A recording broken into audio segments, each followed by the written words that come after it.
YouTube channel पर आप सभी दोस्तों का हार्दिक स्वागत है। दोस्तों, जैसे कि आपको मालूम है 15 जून से गलवान में जो इंडिया और चाइना के सैनिकों के बीच जिस तरह से कन्फ्लिक्ट हुआ और 20 भारतीय सैनिकों ने शहादत दी, उसके बाद भारत के पास इस समय जिस तरह से चीनी सेना टस से मस नहीं हो रही है और भारत भी लगातार इकोनॉमिकली, स्ट्रेटेजिकली, कूटनीति के आधार पर जिस तरह से चीन पर दबाव बना रहा है और इस अभी प्रधानमंत्री ने भी यात्रा करी, उसके बाद अब भारत के पास लद्दाख में चीनी सेना को बैकफुट पे पहुंचाने के लिए क्या विकल्प हैं। तो आज का जो वीडियो है उन्हीं को एनालिसिस करेगा। जैसे कि आप सभी को मालूम है, जो इस समय भारत और चीन के दोनों की जो पोस्टें हैं वो यहाँ पर हैं और चाइनीज़ जो तंबू हैं या चाइनीज़ जो पोस्ट हैं वो गलवान घाटी को घेरे हुए हैं और इस समय बड़ी ही नाजुक स्थिति बनी हुई है दोनों देशों के बीच। इस समय अगर युद्ध हो जाए या नेगोशिएशन से बात हो जाए जिससे कि दोनों सेनाएं पीछे हट जाएं, या फिर कोई ऐसी स्थिति आ जाए, तीसरा देश आए और इस जो दोनों देशों के बीच जो टेंशन है उसे कम करे, तो उसके क्या विकल्प हैं वो हम देखते हैं। तो दोस्तों, पहला विकल्प है evict the Chinese by force and destroy what they built. यानी कि पहला विकल्प भारतीय सेना के पास है या भारत के पास है कि चीन ने जिन क्षेत्रों पर गलवान घाटी में या अतिरिक्त भारत के 5 मई के बाद जो पोस्ट कब्जे में ली हैं उनको भारत तुरंत ही डिस्ट्रॉय करे और उन्होंने जो भी चीज़ें बनाई हैं उनको ख़त्म करते हुए उन पर कब्जा ले। देखिए, भारत और चीन के बीच जिस तरह से टेंशन चल रही है, तो पहला विकल्प भारत के पास है कि जो चीन ने जिस तरह से गलवान घाटी पर कब्जा कर रखा है या भारतीय पोस्टों पर जिस तरह से कब्जा किया है, फिलहाल 5 जून के बाद सैनिकों की जो तादाद है वो बढ़ाई है, उसके बाद भारत को ये चाहिए कि जितना भी उन्होंने कब्जा किया है, क्योंकि अभी तक मीडिया में रिपोर्ट्स तमाम तरह की जो इमेजेस आती हैं सैटेलाइट के द्वारा उसमें दिखा रखा है कि कब्जा कर रखा है, तो ऐसे में भारत को तुरंत ही सेना को एक सर्जिकल स्ट्राइक करनी चाहिए, जिसके बाद वो जो चाइनीज़ जो सैनिकों ने जो भी पोस्टें बनाई हैं उनको ध्वस्त करते हुए उन पर कब्जा लेना चाहिए। लास्ट 8 वीक में जो भी पोस्ट बनाई हैं 5 मई के बाद। लेकिन दोस्तों, ये कंडीशन होना बड़ा मुश्किल है क्योंकि इससे युद्ध छिड़ सकता है। भारत इस समय कोई युद्ध नहीं चाहता क्योंकि भारत अपनी कोविड की जो परेशानी है उससे वैसे ही जूझ रहा है।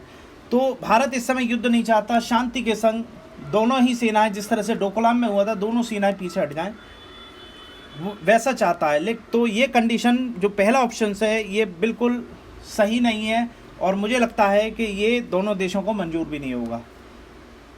अगला विकल्प, भारत के पास जो अगला विकल्प है वो है क्विड प्रो क्यो टैक्टिक। इस विकल्प में अगर भारतीय सैनिक चीन ने गलवान पर कब्जा कर रखा है तो किसी भी और चाइनीज़ टेरिटरी पर भारतीय सैनिक कब्जा करें, वो चाहें अक्साई चीन का क्षेत्र हो या अरुणाचल का क्षेत्र हो, वहाँ पर भारतीय जो सैनिक हैं उन्हें चाइनीज़ टेरिटरी पर कब्जा करना चाहिए और उसके बाद नेगोशिएशन टेबल पर एक दूसरे के क्षेत्रों को जो कब्जाए गए हैं वो एक दूसरे को वापस कर देने चाहिए। तो दूसरा विकल्प ये है कि आपने हमारी ज़मीन कब्जाई है, हम आपकी ज़मीन कब्जाएंगे और दोनों नेगोशिएशन करेंगे जिस पर रिजल्ट मिलेगा और दोनों के जो खोए हुए जो क्षेत्र हैं वो वापस मिल जाएंगे। तो अगर आज की कंडीशन देखें तो ये भी अनलाइकली है, लेकिन पॉसिबल है। ऐसा नहीं है पॉसिबल नहीं है, ये ऐसा होगा नहीं। भारत कभी किसी देश की जो क्षेत्र है उस पर कब्जा नहीं करता या किसी भी पोस्ट पर कब्जा नहीं करता या किसी भी सीमा में नहीं घुसता पहले। लेकिन अगर ऐसा होता है तो नेगोशिएशन टेबल पर ही इसका रिजल्ट निकल कर आ सकता है। तीसरी condition, hold the line and negotiate. जैसे कि भारत जो अभी तक जो भी चल रहा है ना वो इसी कंडीशन पर चल रहा है। भारत ने जो अभी तक रणनीति अपनाई है, भारत ने नेगोशिएट करने की कोशिश करी है लेकिन अपनी सीमा से बिल्कुल डटी हुई है चीनी सैनिकों के सामने। तो दोस्तों, इस सिचुएशन में भारत जो कि डटा हुआ है एलएसी पर, चाइनीज़ जो सैनिक हैं उन्हें बिल्कुल आगे नहीं बढ़ने दे रहा है। जैसे कि चाइना की विस्तारवादी नीति है उन्हें ना तो अरुणाचल में और ना ही गलवान घाटी में, ना ही अक्साई चीन से जो लेह का जो क्षेत्र है उसमें आगे बढ़ने की कोशिश कर रहा है। भारत ने बहुत सारे ट्रुप्स को भेज दिया है, बहुत सारी सैनिक टुकड़ियों को भेज दिया है अब अपनी पोजीशन क्लियर करते हुए, और एक कड़ा संदेश प्रधानमंत्री के द्वारा भी गलवान में जाकर दिया, लद्दाख में जाकर दिया गया। चीनी सैनिकों को विस्तारवादी नीति अब बिल्कुल खत्म हो गई है। इसके अलावा भारत ने आर्थिक या डिजिटल सर्जिकल स्ट्राइक भी चाइना पे कर दी है, जिसमें कि 59 ऐप्स को बंद कर दिया है। चाइना से हमारे राज्यों में जो निवेश आ रहा था उसको आना बंद कर दिया है। चाइना को जो व्यापार है काफ़ी हद तक उस पर रोक लगी है। भारत में जन आक्रोश की भावना है चाइनीज़ प्रोडक्ट के खिलाफ, चाइना के खिलाफ। तो एक तरह का पॉलिटिकल और इकोनॉमिकल प्रेशर चाइना के ऊपर न्यू दिल्ली के द्वारा डाला गया है। इसके अलावा जो अन्य देश हैं, अमेरिका हुआ, जापान हुआ, दक्षिणी चीन सागर में जैसी चीन की स्थिति है उस पर भी चाइना को पर प्रेशर आ रहा है। इसके अलावा जो आंतरिक चाइना में जो इंटरनल पीपल हैं वो भी चाइनीज़ गवर्नमेंट पर दबाव डाल रहे हैं, क्योंकि उनका रोजगार छिनना है, जिस तरह से आर्थिक हालात वहाँ पर पैदा हो रहे हैं। तो ये कंडीशन है नेगोशिएट करने की, भारत के लिए सबसे बढ़िया ये कंडीशन है जिस पर भारत इस समय चल रहा है, और मुझे लगता है इस पर ही चलकर रिजल्ट जो है वो मिलेगा निश्चित रूप से।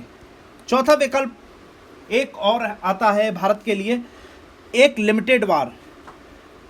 देखिए, लिमिटेड का अर्थ है एक जिस क्षेत्र में दोनों ही सेनाएं डटी हुई हैं, जैसे गलवान में डटी हुई हैं, तो गलवान पर युद्ध हो, लिमिटेड क्षेत्र में युद्ध हो, क्योंकि चाइनीज़ और ना ही इंडियंस ये नहीं चाहेंगे कि एक दूसरे के लोगों को हताहत हो।